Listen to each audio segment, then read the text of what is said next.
Hello! So I'm here joined with my little friend, and I'm going to be doing my book review on the book Love in Other Words by Christina. So I finished this book. When did I finish this? I finished this on 2 days ago. I've written my book review in my journal, and I thought I would do a more in-depth kind of review video one. So obviously I love romance books. I think romance books are some of the most fun books to read. What I really liked about this book is it's like the trope of like best friends and childhood best friends like growing up together and falling in love, but then also like reconnecting later in life. So I really liked that. Let me give a basic rundown on what this book was about, and then I'll talk about my actual review. So the book is told through our narrator, Macy Sorensen. She is the main character. It's told through her. It's basically, the book is split up into each chapter. It goes from like present day. You can't really see it, but it says now. It goes present day to it starts out with going back like 15 years ago, and then it goes back to present day, and then it eventually, the last like jump back is from 11 years ago. So we do follow Macy through like when she's 13 through like 17, but also present day when she's 29, I think. So Macy is currently a pediatrics resident in, I'm gonna get this wrong, I'm not from California, San Francisco, I think. San Francisco, like in the Bay Area, okay? I don't know. And she basically, when she was 13, her mom passed away when she was 10 years old, and her dad decided to buy this cabin in a town called Healdsburg, California. And the dad decides to buy a cabin up there, and when they go to visit the cabin for the first time in Macy's presumed the room that she will probably take, she sees a teenage boy reading in her closet, and she's like, what the freak are you doing? And he's like, oh my god, I'm sorry, I didn't know that there was an open house. Like, anyways, they get to talking. The boy's name is Elliot, and he lives next door with his huge family. He has like 3 brothers, I think, and a baby sister, and his parents. So long story short, they progress to become really close friends. Macy spends like every weekend at the cabin and every break, so they don't see each other like every day, but they become best friends, and eventually that turns into something more, where they eventually date way later in the book. Like, I really liked that, I don't want to get ahead of myself, but I really liked that they focused on the friendship aspect for a while before they, started dating. But I'm going to read the back blurb because I'm not very good at explaining myself. Macy Sorensen is settling into an ambitious, if emotionally tepid routine. Work hard as a new pediatrics resident, plan her wedding to an older, financially secure man, keep her head down and heart tucked away. But when she runs into Elliot Petropoulos, the first and only love of her life, the careful bubble she's constructed begins to dissolve. Once upon a time, Elliot was Macy's entire world, growing from her gangly, bookish friend into the man who coaxed her heart open again, only to break it on the very night he declared his love for her. Told in alternating timelines between then and now, teenage Elliot and Macy grow from friends to much more, spending weekends and lazy summers together in a house outside San Francisco, devouring books, sharing favorite words, and talking through their growing pains and triumphs. As adults, they've become strangers to one another until their chance reunion. Although their memories are obscured by the agony of what happened that night so many years ago, Elliot will come to understand the truth behind Macy's decade-long silence, and will have to overcome the past and himself to revive her faith in the possibility of an all-consuming love. So yeah, they were best friends. They eventually dated each other when they were like graduating high school, and on New Year's Eve, one night 11 years ago, something happened. And whatever happened, Macy, they didn't talk for 11 years. 11 years they went without talking. And then Macy runs into Elliot in the city. Like, what the freak? And then they instantly become connected again. It's so good. Now onto my actual review of this book. I gave this book 4 out of 5 stars. I'm kind of the queen of rating books really high because every book I read is good, so I'm not like too picky. But what I think I loved most about this book was the topic of trauma in this book was really well done. I read another book recently that had quite a bit of trauma in it, and I really, really, really liked it, called Just for the Summer by Abby Jimenez, and I thought that book also dealt with trauma really, really well. And so it was really nice to read, you know, like a romance book that wasn't all just like sunshine and rainbows, like actual complex characters having a complex backstory and the trauma being a reason for the way that they act. I thought that was, it's essential to have characters with a really complex backstory, or else they just feel too two-dimensional. So the fact that, you know, Macy lost her mom when she was really young, and having to navigate her whole life without her mom, like, obviously I relate to that. You know, I lost my mom when I was 14, so when I read this book, it was like, I just really felt seen, and I really related to Macy, you know, not knowing how to navigate life after something like that happens. I personally really like the alternating timelines. I thought that was a really nice touch in the book, and it was so intricately and intentionally done. Like, if a certain topic was discussed at the end of a chapter, it was weaved into the flashback or whatever. Like, we just really got to, like, I feel like I really almost grew up with these characters, like, learning, like, you know, what makes them tick, or you know, like, all these things. And so I just overall thought it was a really wholesome, cute story about people who grew up together and really appreciating each other, but also, you know, loving each other so wholeheartedly. And I think Elliot, the male main character in this book, I thought that he was such a dreamy, like, you know, romantic interest, where he, like, his whole world revolves around Macy. Like, stories where the man falls first, or where he's, like, so obsessed with the girl, oh my god, it just makes my heart flutter. And I really liked how slow of a burn this was. Like, I feel like I've read quite a few romance books that are just, like, it just doesn't make sense when it just immediately, like, I read a book a couple months ago that I don't want to hate on, but it was called Happy Medium by Sarah Adler, and I thought at the end of reading that book, like, I was entertained. I thought it was a pretty good book, but I just felt like they were complete strangers, and by the end of it, like, they were getting married.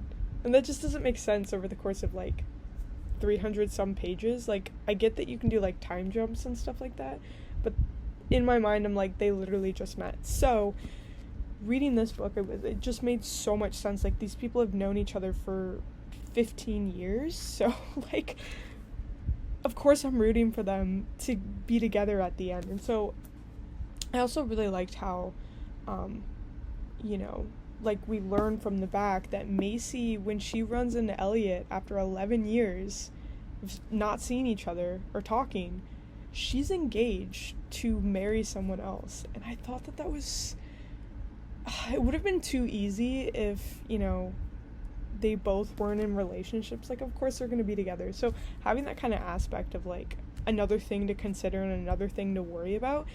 But I really liked talking about, you know, when Macy's just, like, really considering, like, what am I doing engaged to this man? They had only been dating for 2 months. Like, hello?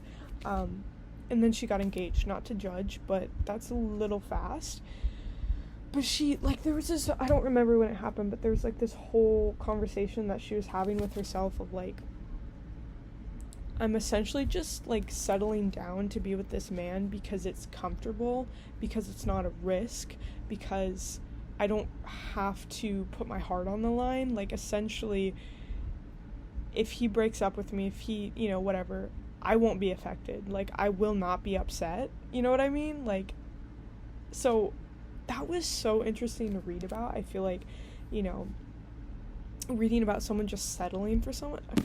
Anyways, I thought it was really cute, again, going back and forth from when they were teenagers to present day. And I thought that the authors, Christina and Lauren, did a really great job. Like, in the flashback, like, chapters, they wrote the characters like they were teenagers, you know? Like, I feel like it's so easy to just kind of put adult language or, like, sound sophisticated, and then you're like, okay, they're not 14, you know? It just doesn't make... Anyways, I thought that they did a really good job with the teenagers and that whole, like, tricky situation of being really good friends and not wanting, you know, to ruin it. But of course I was rooting for them. I'm so happy with the ending of this book. I do want to talk a little bit more about this one thing that I had an issue with. In order for me to do that, I do have to spoil the biggest thing in the book. So, spoiler warning for that. I will be talking about a spoiler now. Okay, so the biggest thing that happened in the book, the catalyst for why they didn't talk for 11 years, is they were dating, they were so in love, and New Year's Eve, 11 years ago from when this book took place, Macy went and surprised Elliot at his house or his friend's house for New Year's Eve party. You know, she was back in San Francisco, so it was a long drive. Anyways, when she gets there, well, let me backtrack. Elliot had called her before she had left, and he was drunk, saying, I love you so much, like, I want to marry you, like, all these things, like, let's get married, essentially. And she, like, they had never said I love you to each other, and so she's like, oh my god, you're not doing this over the phone, we need to do this in person. So she went and drove to his friend's house, and when she got there, she saw him doing stuff with another girl, and she was so, like, obviously, like, so blindsided and horrified at what she was seeing, she completely, like, ghosted him and was like, I gotta go, you know. But I think it was the next day. I'm trying to remember. Yeah, this is what happened. So she stayed at her house, you know, the cabin, and just didn't even sleep, just cried her eyes out on the floor.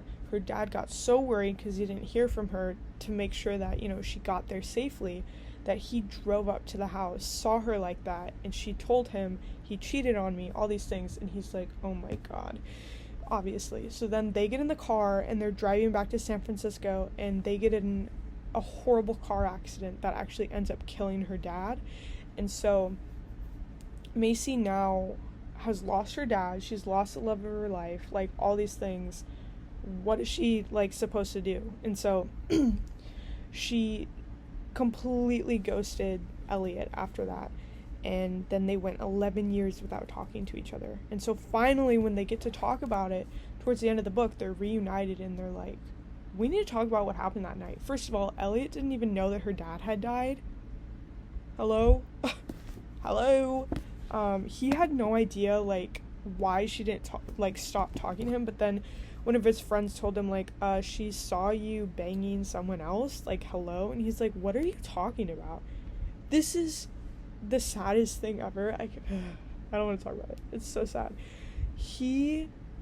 When his friend told him, yeah, you were banging that girl, Emma, he's like, what are you talking about? No, I wasn't. Macy was there. And they're like, what are you talking about? Elliot was blackout drunk, had no idea what was happening, wasn't even lucid or conscious to what was happening. And the little snippets of moments that he had, like, conscious of what was happening, he thought that was Macy, his girlfriend.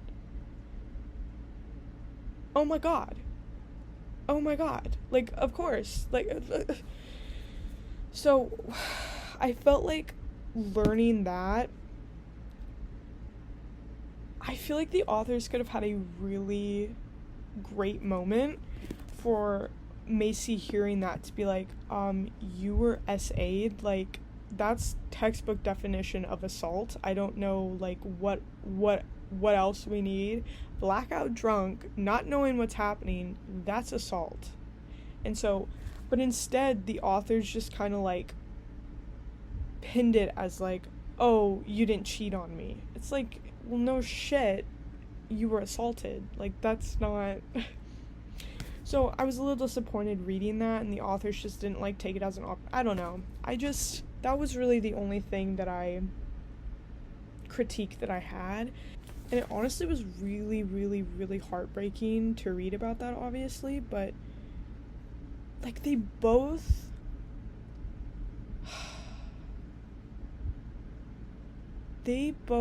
went through so much. Like, think about it. Macy thought her boyfriend was cheating on her, right? So she lost him, thought that he cheated on her. Then her dad died the next day. She doesn't have a mom, she doesn't have a dad now. What is she going to do? So, like, think about it. And then her Elliot was freaking assaulted that night, didn't even realize what had happened, and then he lost the love of his life. For 11 years they didn't talk. Like, obviously I feel like communication would have solved all of that, but I can understand why Macy shut down, because it's like, you know, she kind of associated Elliot with what happened to her dad, and I totally get that. But I really wish that the time jump wasn't as severe, because I just think about how much time they had lost, like, not being in each other's lives, and it makes me so sad.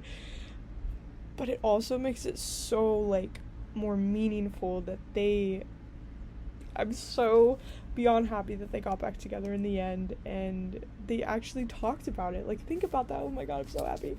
But yeah, one of my favorite moments in the book was when Elliot brought Macy as his date to his brother's wedding, and